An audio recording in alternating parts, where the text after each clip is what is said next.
Hi, I'm Tom, and today I'm winding the clock back to 1996, a year where two really important things happened for me. First, Quake 1 came out. A revolutionary 3D polygonal game, amazing action-packed gameplay. It solidified the first-person shooter genre that Doom and Wolfenstein before it had established. It had addictive, action-packed multiplayer that enthralled the minds of thousands of people around the world, LAN parties, and even online play with its amazing client-server architecture, and eventually even tolerated internet play with the eventual release of Quake World. It helped to invent esports. But also in 1996, the more important thing for me that happened is that I was born. Some of my earliest memories are sitting on my dad's lap watching him play classic PC games like Red Alert, Age of Empires, Duke Nukem 3D, and Quake 2. Even from a young age, as I got a bit older and was able to actually play the games, Quake really stood out to me. Quake and Quake 2, because of just how nice it felt to move around to shoot things. In Duke Nukem 3D, even though the environments were more compelling to a kid, a bit less abstract, shooting sprite-based monsters in a game where looking up and down warped the entire world, there was something just flimsy about this compared to the concrete, rock-solid foundations of Quake and Quake 2. These games really captured my imagination, and, the certain feel that appealed to me then, it's still something that captivates my mind and appeals to me today. When I was in kindergarten, I had a friend whose dad also played PC games, and we used to reenact the first level of Quake 2 in our kindergarten playground. From the crashed ship, you come down, around the corner to that first guard, out into the room. There are the boxes, there's the long corridor you go down, and then around another corner to another guard, through the door, explosive barrels, stairway up and around to the exit elevator. That was etched into our mind even then, and that's something that's still etched into my mind to this day. I was lucky growing up that we had two PCs in the house. My dad was really into tech, and we were able to play LAN games, especially of Age of Empires and Duke Nukem 3D, together, and with my cousins when they would visit. I don't remember playing Quake on LAN, but I'm sure we did at some point. It was there, but it wasn't something that appealed to us enough to really play it. I think it was a bit too hardcore, a bit too competitive. But Quake was there in my mind. On my 7th birthday, my gaming habits would change. I got a PlayStation 2, and I firmly became a console gamer for quite a few years. It wasn't until 2009, when I started high school, that my friends started getting more interested in online games. They had their PlayStation 3s, their Xbox 360s, they were playing Call of Duty Modern Warfare, they were playing Halo online. We were just at an age where, playing with other people, trying to own people online was exciting.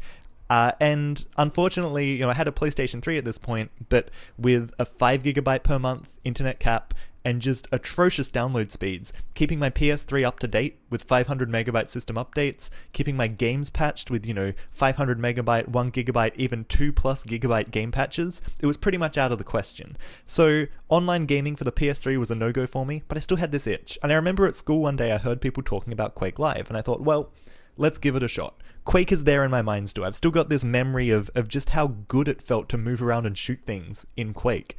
So I downloaded the game, tried it out. I had a really crappy PC at this point. It was a hand-me-down from an older brother, but Quake ran. And Quake ran really well. I had to lower the resolution. I had to crank it down to 800x600, even 640x480 to get max FPS on every map, especially Asylum, probably the most notorious Quake Live map for bad FPS. But this game ran, and I could play it with other people. Around this time, I remember trying to download League of Legends to try it out. I remember I got the installer, and the installer wouldn't even run on my PC. So that was the end of that. I was a Quake player. I didn't really have a say in it. If I wanted to play online games, it was pretty much Quake or bust. And luckily, I happened to just love Quake. At this point, I was playing free-for-alls, I was playing Clan Arena, and I remember my main focus in life at this point was to try and be a musician. And so I would come home from school, I would do my music practice, I would do my homework, we would have dinner, and then at 6:30 p.m. on Channel 10, Neighbours would come on. And for some reason, my parents were really, really into Neighbours at this point. One of my older brothers would come over, he would watch Neighbours with them, and I couldn't deal with Neighbours. I'd go to my PC and I'd play Quake Live online. And, while I was enjoying playing with other people and that kind of competition of playing with other people, I wasn't a competitive player. I was just playing for fun, casual scrub, finishing middle of the scoreboard, bottom of the scoreboard. My friends didn't get it. They thought I was weird. They thought I was playing this old crappy game from 1999. They didn't understand what appealed to me about Quake. High school for me had some interesting struggles. In 2010, I got glandular fever. It knocked me out of school for about a month, and then I struggled after it with post-viral fatigue. there was a lot going on. I was struggling to just keep up with the bare minimum schoolwork that I needed to get through things. I was struggling to keep up with my extracurricular stuff. Like I said, my goal in life was music and to be a musician. So, having this big physical struggle actually doing practice was hard on me, and it was hard to, kind of feel like I was keeping on track to get where I needed to be to go and do music at uni or whatever. And so what this meant was I wasn't playing much Quake around this time. But in August 2010, I was homesick from school on a Monday morning, and QuakeCon, the grand finals always happen on Sunday nights in America, so that translates into Monday mornings Australia time, or Monday early afternoon even. I'd never seen a QuakeCon grand final before. I'd watched a little bit of Quake esports. I knew of Cypher and Cooler, but watching this grand final live, I didn't have any idea who I should really root for. I just sat back, with fantastic commentary by Too Good and Joe Miller. We'll get back to Too Good later. I was along for the ride, and I was absolutely captivated by the standard of play. These guys were such high-quality players. It was a delight to watch. The arrow walk in that set, overtime after overtime after overtime. Such an inspirational game, and I decided that I wanted to learn Quake Duel. I wanted to be better at this game, and I wanted to build up my understanding so that I could, do some of these things I was seeing. So 2011 comes around, and I have no memories of playing Quake at all in that year. I don't know what happened, right? I was super inspired at the end of 2010. I think I must have just been a teenager out having a social life. I was still having a few health issues, but 2012 rolls around, and I start playing Duel. I sit down and I commit to learning about this game. So I fairly quickly meet this guy, Serial. He's also new to the game. We practice a bunch together. We're really closely matched. We befriend a guy called Phrygian in the community.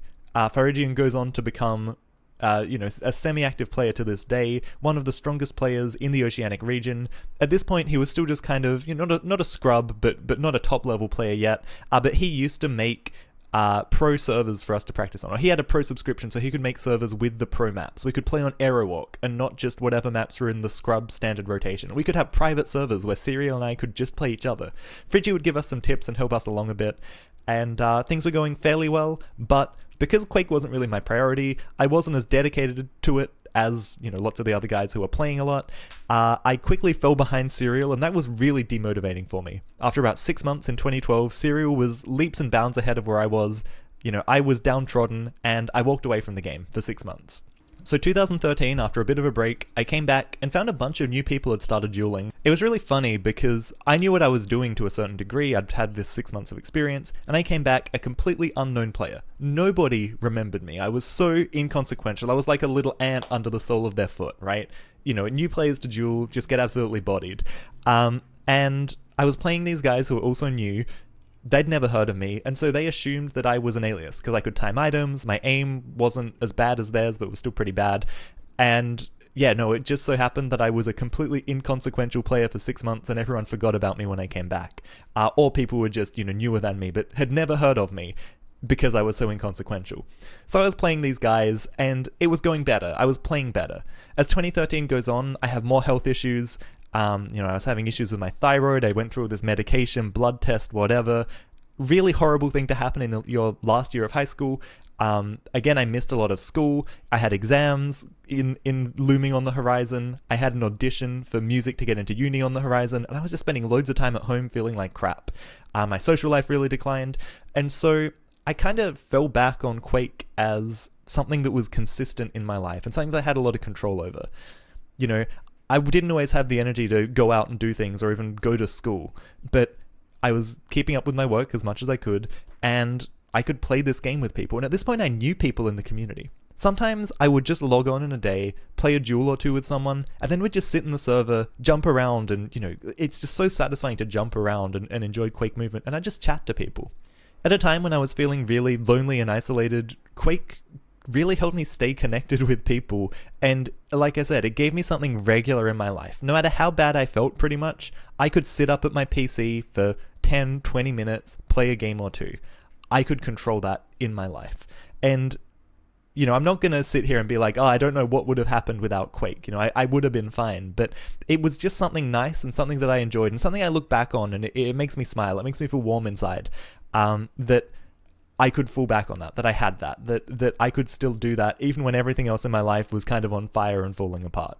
2013 came to a close. My exams went really well, I got fantastic marks, and I successfully auditioned into a music program at uni. In late 2013, I would play in my first Quake tournament, the Four Seasons Gaming Summer Duel 2013. I would play in the bottom division, and I was pretty confident going in that I could beat everyone in my division. I made it to the semi-final against a guy called Nukable, who I think even still plays to this day, under a couple of different names. And unfortunately I had to withdraw from the semi-final because I had to go on a choir tour, so we never know what really would have happened if we played that series through. He was looking pretty strong around that time. I would have had a tough game. There's the guy who I thought I would meet in the grand final, who eventually lost to Nukable in the grand final, Casper Nation. We always reminisce about the grand final that never was in the shit division of the Four Seasons Gaming Summer Duel 2013 tournament. But I had my first taste of a competition, and over summer, before my uni degree would start, I would play more tournaments.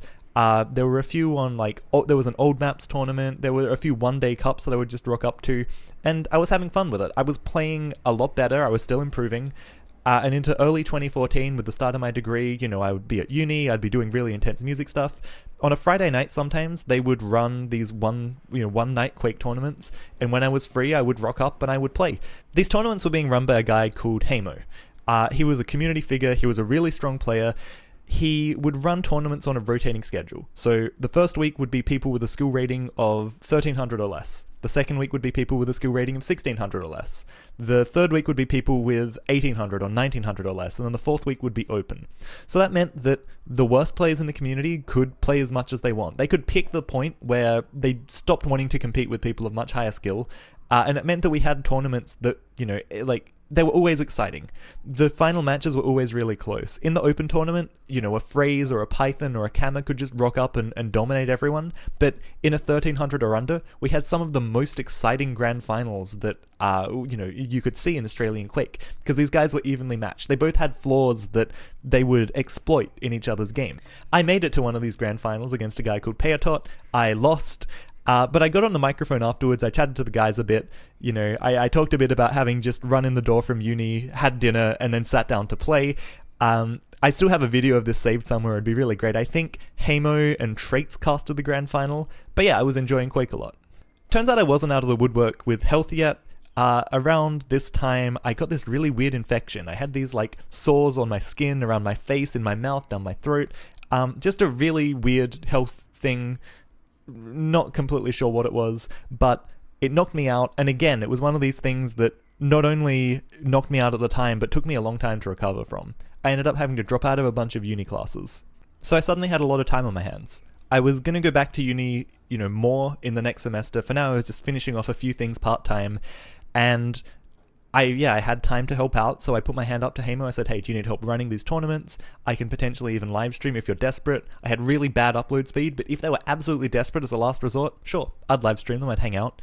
And while I was helping out with these tournaments, I'd sit in, I'd listen to the commentators, and I remember thinking, Hamo, Traits, this other guy Storm would commentate with them. I really enjoy listening to this, and it would be cool to try out commentating. And my music degree was for classical performance on the flute. I'm a performer. I love performing. I love being in front of a camera, broadcasting information. A microphone is my best friend. A stage is my best friend. And so, at a time when I wasn't able to get out and perform with my music, the idea of just getting on microphone and yelling about a video game I loved was really cool. But I didn't say anything about this. I just kind of sat on it. One week, they were desperate. There was no one to commentate. Hamo was going to go on alone, and I said, well, hey, if you want someone to come on with you, I'll give it a crack. And I came on, and I did a terrible job.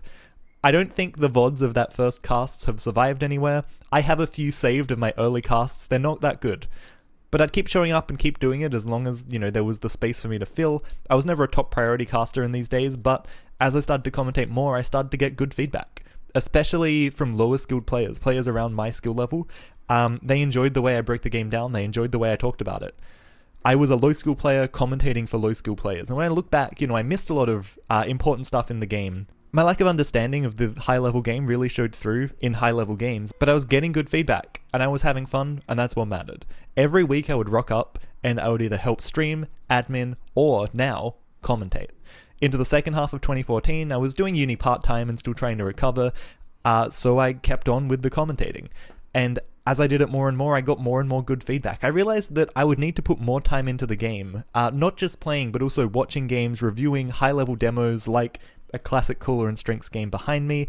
And so I started to try and learn more, and my commentary started to get better as I understood more about the game. I would also make friends with one of my co-commentators, Storm. He was a really cool guy, he's good fun. People hate him because he used to always be the last man alive in Clan Arena. You know, you'd die in Clan Arena and you'd spectate Storm, and he'd still have 200 health and 100 armor and be sitting somewhere with a railgun, but he could hit railguns. I'd chat to Storm and I'd learned that he actually had a really star-studded Quake past. You know, he came from England, he had been playing from the early 2000s, he used to play on Team Dignitas in their very early days in a Quake 4 team, and he used to play on a team in Quake 4 and maybe Quake 3 as well, with Too Good, who I mentioned earlier and we'll talk more about later, and DDK, who people may know now more as a CSGO commentator, but, you know, absolute Quake lover, Quake fan, had formerly been a semi-pro Quake player. So Storm was legit. One day we would catch up for ramen in Adelaide CBD and just hang out. He gave me a mouse. He gave me this mouse, a Zowie FK. I've actually still got it. This is kind of still to this day one of my backup mice that I pull out when other mice aren't working for me.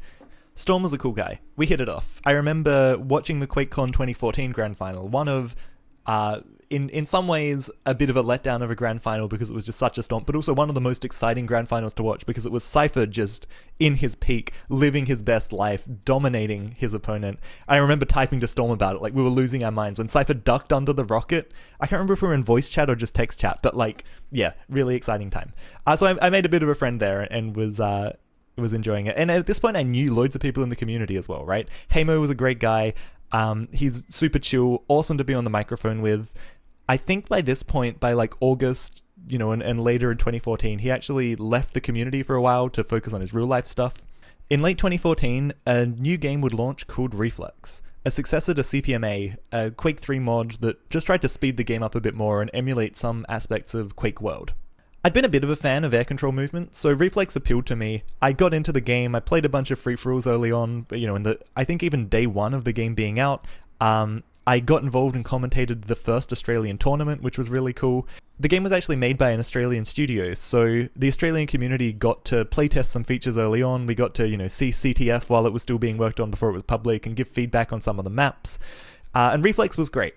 I met some really cool people through Reflex as well. It was around this time I really met Profanum. I'd known him from playing Warsaw back a few years earlier, but Profanum, you know, one of the top CPMA, Warsaw, any air control game in Australia, he's up there. I also met a guy called Strull. I remember being in a Quake Live Clan Arena game. We were talking shit at each other because that's what you do in Australian Quake Live Clan Arena. You know, half of the battle is what you actually type to each other in chat rather than just actually playing the game. And I remember he was talking shit and I said 1v1 me in Reflex, and he said okay. He had the game. I didn't expect him to have the game, and so we opened up Reflex. A couple of the people from the server came in to watch this showdown. I think he beat me pretty convincingly, but ever since then Strull's been someone on my radar. You know, sometimes we just talk about music and stuff still, again, to this day.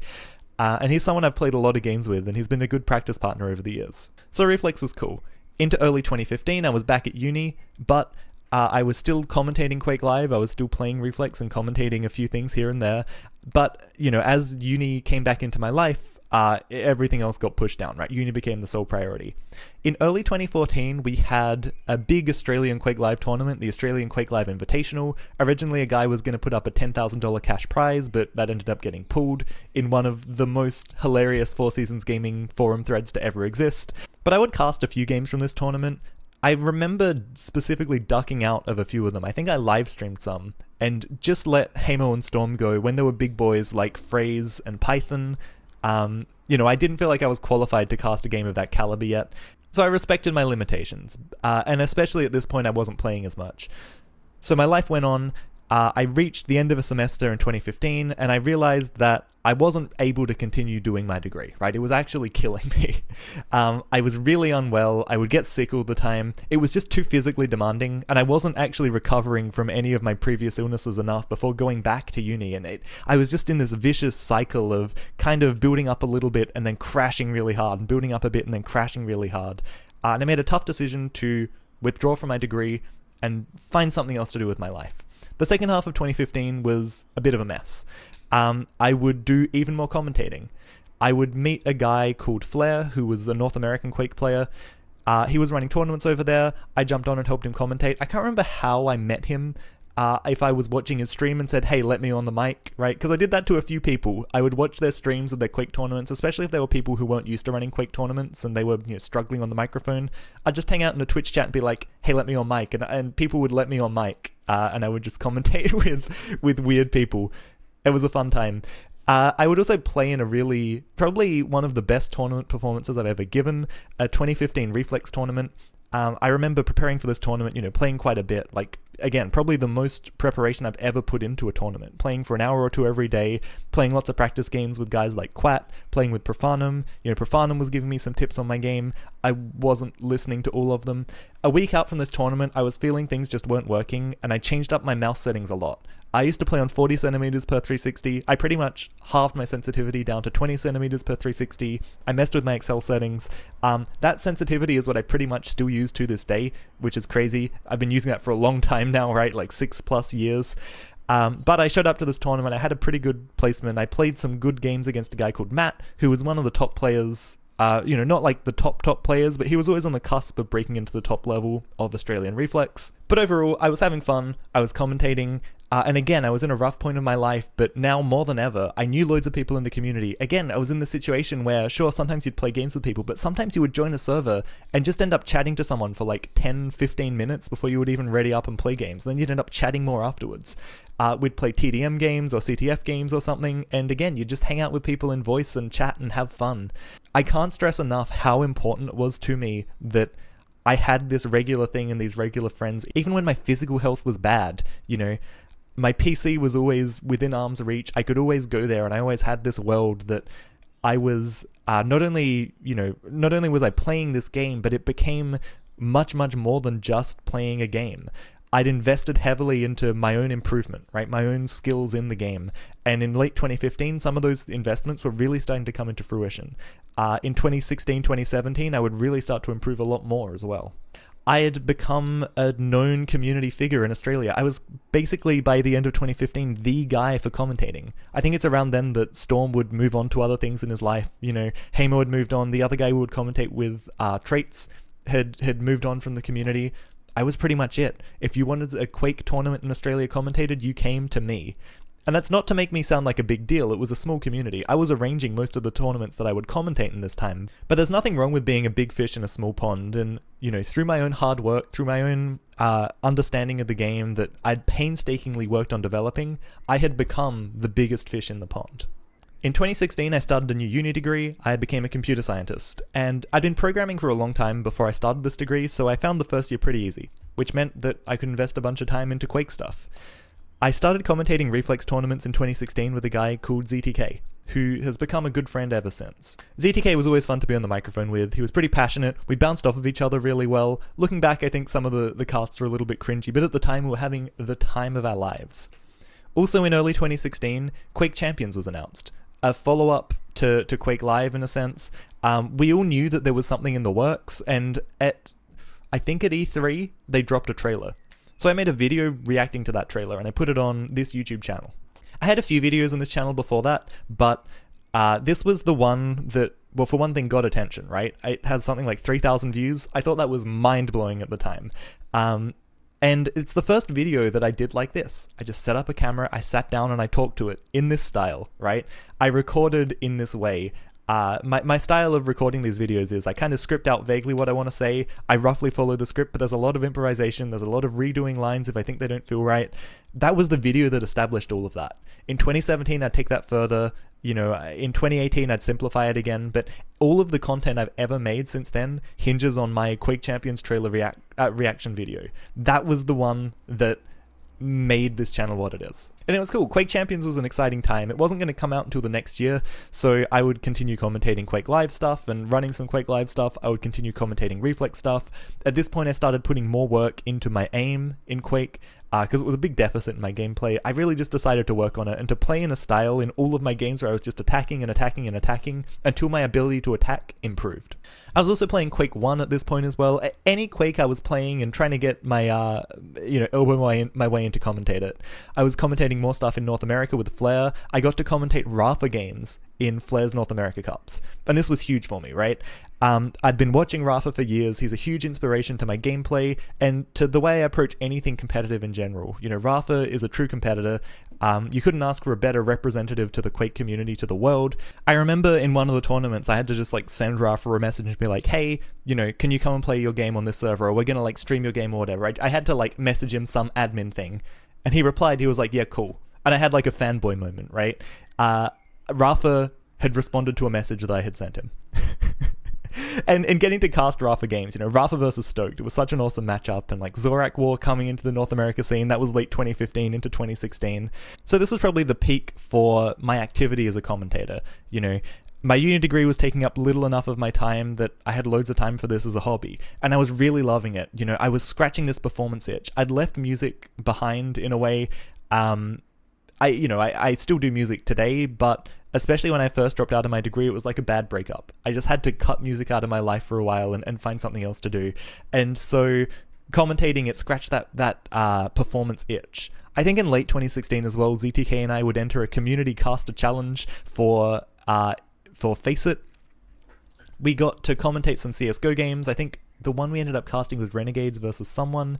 You live stream them, people watch.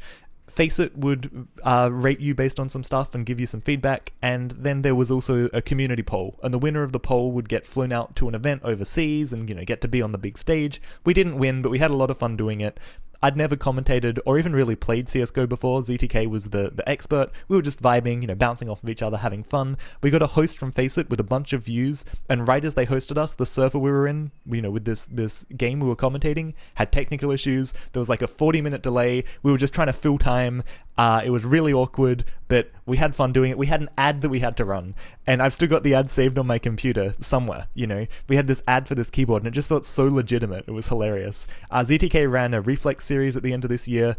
Again, you know, just got the best of the best together and had this really epic tournament series. I think the VODs of that are still on YouTube somewhere. It was great. 2016 was a great year for Quake and commentating. 2017 comes around, Quake Champions releases. I was there. I think on day one I got accepted to the beta. There were a bunch of us, you know, downloading it that night, queuing up into American servers. There were no Australian servers yet, playing on high ping and absolutely dominating people because the game was extremely generous with its netcode. Like, the game to this day is generous with its netcode, but on launch it was a different story. We would win games not just because of netcode, right? Like, there were a lot of really bad players, but because of how the champions were balanced or imbalanced on those first beta weekends, and because of how the netcode worked, we would win games, you know, 30 frags at 0 deaths in a free-for-all, or a TDM with a bunch of Australians stacked up. It just wasn't even a fair competition.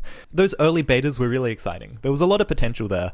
I would make some YouTube videos talking about the game.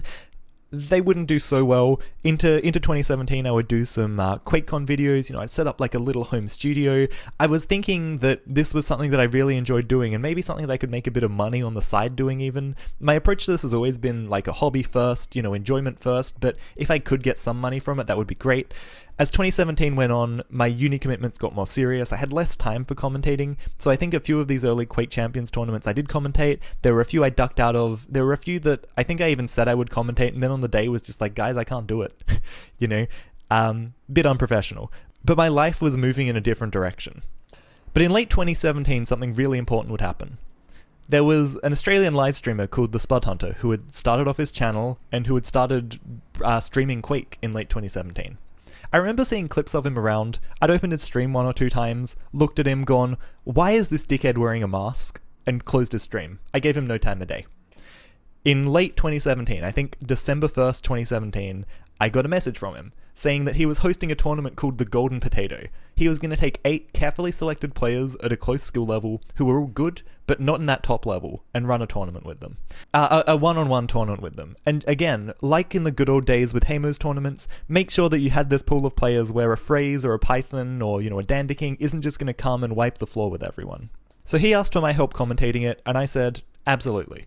I came on his show, we had an absolute blast. We bounced off of each other really well. The Golden Potatoes were some of the most fun tournaments I've ever commentated. You know, we had this guy Westy, right? And I don't want to call out Westy too much. I love Westy. But he would always play the fast movement-based champions, and he's a very reckless player, right? Especially at this time. He's gotten better over the years, but in late 2017, he would just attack all the time, even if it was a nonsense attack. And I remember being in this cast with a Spud Hunter, and we're screaming into the microphone, "Don't go up the bounce pad, Westy! Stop! Think about what you're doing." And we were just losing our minds. We're having such a great time, and everyone watching these streams was having so much fun. Spud got really good viewers on them. Or at least what felt at the time like really good viewers compared to what I was used to getting on shows that I was doing. And, throughout 2017 and early 2018, Spud had run a few of these tournaments. I was always more than happy to be a part of them. They were a ball. In early 2018, I would also fly to Melbourne for an event. One of my friends, Ultimate Sacrifice, ran a PC area at BAM Melbourne. So BAM's a fighting game event in Australia, and we had this weird, awkward PC booth where a bunch of guys came and played Quake. It was fun. We had some fighting game players come over and hang out, get involved. Some of them were Quake players, some of them were just interested in seeing what the game was about. We ran a few little tournaments. The one-on-one tournament was interesting. It was the first time I'd ever actually played on a 120Hz monitor. I went over as a competitor, right? I took my mouse, took my keyboard, I stayed at Dirtbox's house. They had a much better computer there than I was playing on at home. They had much better monitors than I was playing on, and I performed really well, right? I'd put a lot of work into my aim in 2016 and into 2017, and I think a lot of people hadn't really noticed the improvement in me. But yeah, 2018, I'm there playing. I had a really good game against Zeneku. I lost, but I kind of pushed him in a few places that I think he wasn't expecting. I think I had a good game against Lua there as well. I don't think I took a map, but I think I was in a situation where I should have won a map and then just kind of messed it up. And I got some good compliments from other players there. Zeneku gave me some compliments. I remember Lua was really impressed by my gameplay. So yeah, it was exciting going to an event and having people kind of realize, hey, this guy's actually starting to improve. He's starting to show some potential. The Spud Hunter was also at that event, so it was great meeting him in person. And another guy from the Spuds tournaments, Rooney, was there. Again, really cool guy, really funny. Rooney will feature more in this story as we go on. The other really fun memory I have from BAM is commentating with the Spud Hunter. We're there, it was late one night, they were trying to shut the event down, everyone get out, everyone go home, we've got to clean stuff up, and there's a security guard who's like, "Oh guys, you gotta leave, we're closing stuff down." And we were like, yeah, one more minute for 10 minutes. These guys were finishing their game, we'd had tech problems all day, and Spud, being Spud, he just gets the security guard chatting, and we're on stream, right? I don't think stream could really hear what he was saying, but he's like, "Oh, do you play games? Do you blah, blah?" And the security guard's just chatting, hanging out, and then he kind of remembers what he's supposed to do, and he's like, "Guys, you gotta go." And we're like, one more minute for another 10 minutes. We've delayed this guy for 25 minutes, but we finish our game and we clear out. We were just having fun. There was also a really cool map in the 2v2 tournament where I teamed up with Ultimate Sacrifice. We'd never played 2v2 together before. We'd never practiced. We came up against Team Joan of Arc and Lua, and, these guys had actually been playing together, two really strong players, a strong 2v2 team, and there was a map that just went we were playing Awoken, and it went to overtime. We took these guys to overtime. We were playing super tight, super well, and we just had overtime after overtime after overtime. It was some of the most intense 2v2 gameplay I've ever seen. I think we came back and won the map in the end. It doesn't even matter. It was insane. And unfortunately, our stream went down right for that map, so there's no record of this game except for what Ultimate Sacrifice and I remember. I think Joan of Arc and Lua deny it ever happened. Later on in 2018, I would go to the Melbourne Esports Open and hang out at the Quake Champions booth, which was run by Bethesda. We had a live stream, which I was on. We had a really small, weird duel tournament. Bethesda decided that the two strongest players in this tournament would get teamed up as a 2-on-2 team and sent to Pax Australia 2018 to play in their Quake Champions 2v2 tournament. So the stakes were odd, and there were really only two high-level players at the event, so they obviously got put into the team at the end. It was Lua and Crunchy, but this was a really awesome social event. I got to be on microphone with Slickflow. We had a lot of fun. People were very confused. I got to hang out with some of the Bethesda guys. I remember going out for some fun dinners and going out drinking one night with Ultimate Sacrifice, who was just buying whiskeys, a lot of whiskeys.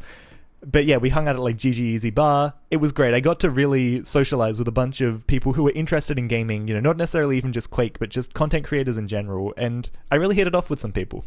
But yeah, the main attraction of 2018 was Pax Australia. Bethesda decided they liked my style, they flew me over, they paid for accommodation. It still seems kind of wild to me, right? I got a pass for PAX from them. I just rocked up and got to hang out at PAX, got to see some stuff around the area the first day, got to go out to the Bethesda parties in the evening, again, network with a bunch of really cool streamers, some of who I'm still good friends with. Got to hang out with the Spud Hunter because he was around. I needed a co-commentator for PAX Australia 2018, and so I recommended Rooney, who I'd met earlier that year. He flew out as well. We got to get up on stage, at this big ESL produced tournament. Jordan Mays was hosting the event, and he then deferred to Rooney and I for the commentary. Honestly, it wasn't my best commentary. Rooney and I hadn't practiced a lot together. We didn't have the best dynamic. That there were better people I could have commentated with, but none of them were interested in coming for Quake Champions. None of them were active, and none of them were as good at the game as Rooney was. We did a good job, don't get me wrong, but when I look back on those streams, I really wish I could have done better. My stage presence was weird. I never sit still, so I look a bit weird at like a caster booth because I'm like always kind of moving around a bit and looking around. It works well for a one-person camera, but it looks really unnatural when there are other people. At this event as well, I got to meet Tim Willits. We did a little interview with him.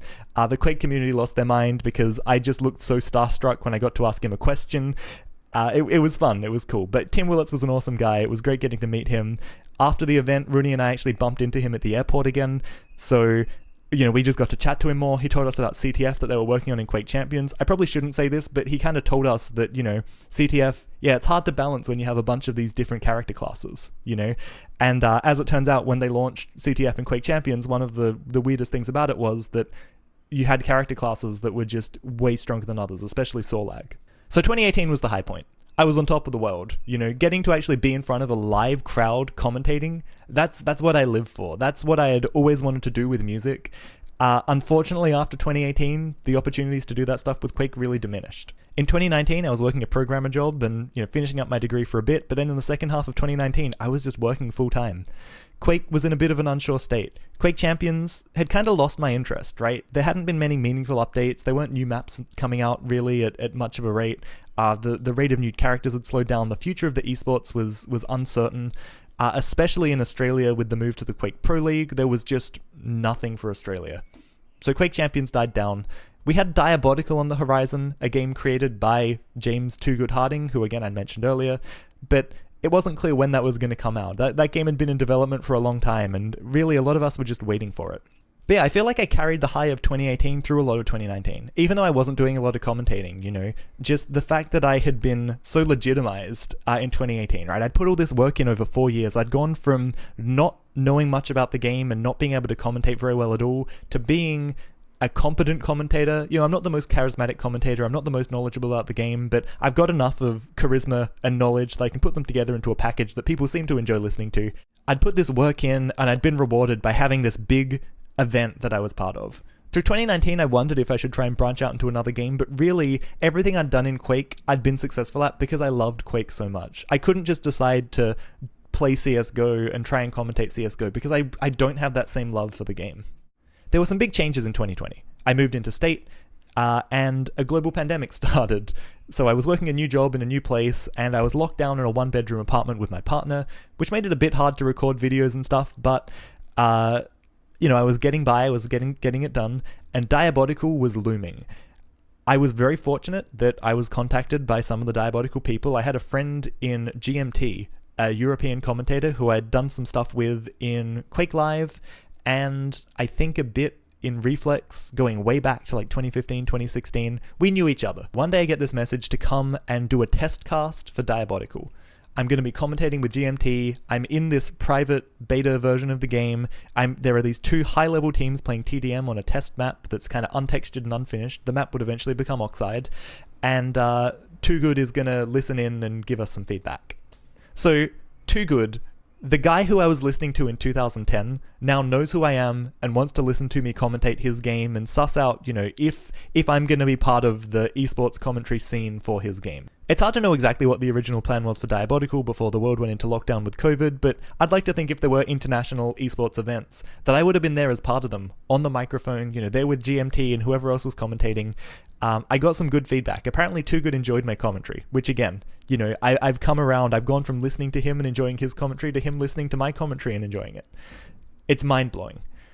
But Diabotical's launch was rough. There were things missing from the game. We had a few great months of games and tournaments in Australia. I loved being the guy in Australia to commentate Diabotical. I made some great YouTube videos in this time. We had some really, really exciting games, but on the whole, it was hard for me to commit to tournaments because I was in a one-bedroom apartment. When I was commentating, I took up the whole living room. which wasn't really fair on my partner because I was working from the living room and taking up that whole room for the whole rest of the day anyway. But as the year would go on, I'd get better at managing a bit of work-life balance working from home. In November, I was as good as I would ever be at Diabotical. I'd been playing Duel all the time, I was in the form of my life, and I was ready to compete in a big Duel tournament, and I ended up flying to Adelaide to visit family and not playing in the tournament.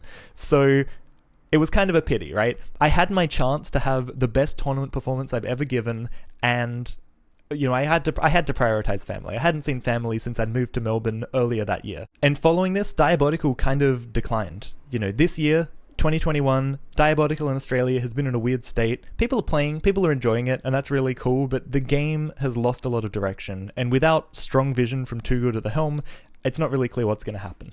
And that's kind of where we leave it. 2021, I haven't been playing loads of Quake. I've been doing other stuff. I haven't been making as many videos.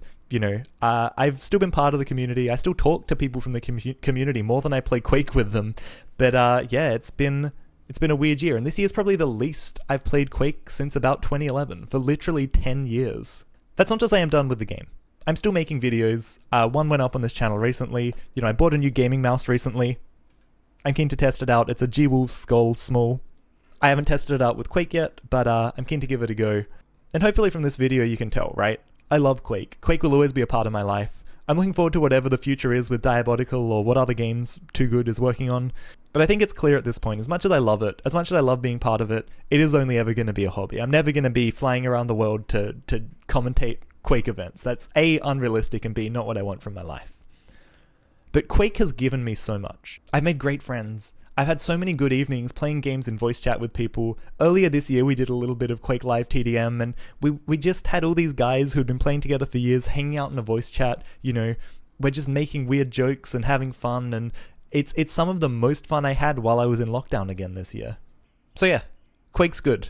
I love Quake. This video was probably a lot more rambly than I originally planned. I had a few tangents that I didn't really plan. I want to do a few shoutouts before I end this video. There's one name through all this talk that has been criminally unmentioned, and that is Mick05. Mick has done so much for the Australian community. He's really the cornerstone of a lot of stuff. His website, 4 Seasons Gaming, was the home of Australian Quake for years. He's put loads of effort into running tournaments. He knows a load of people, not only in the Quake world, but in the broader gaming world in general. A number of my commentating opportunities, it comes down to Mick putting in a good word for me. And not only that, but he's a good player, a great player even, and a really fun guy. Whenever I commentate with him, it's good fun. Whenever I play games with him on voice chat, he's just a chill guy. I really love having him around. Also a shout out to Singera. He gets a lot of flack for Quake Champion stuff, but seriously, it's hard to find someone who's more passionate about Quake. He did a lot of work in the Quake Live and Quake Champions days. He seemingly doesn't have a load of resources to work with. I remember chatting to him a few times in the late Quake Live days, and unfortunately I haven't heard back from a message I've sent to him in quite a few years. I know I said some mean things when Quake Champions came out. I don't think specifically about him, or maybe even specifically about him, but I definitely went too far in my criticisms of Quake Champions. When that game came out and it didn't live up to what I expected from it, because of the role that Quake had in my life at that time, it really did make me angry and make me upset. And I would like to apologize to the community in general for saying bad things about Quake Champions, right? Like I said, I went too far. Communities are good when they're happy, when they're welcoming. There was really no place for me to be as negative as I was, and to be as negative as I have been, probably even as recently as this year, I envision a future for myself in the community where I'm just a chill guy who commentates stuff sometimes. I don't want to be a negative guy. And yeah, I really do want to say that I'm sorry. I also want to shout out the Spud Hunter.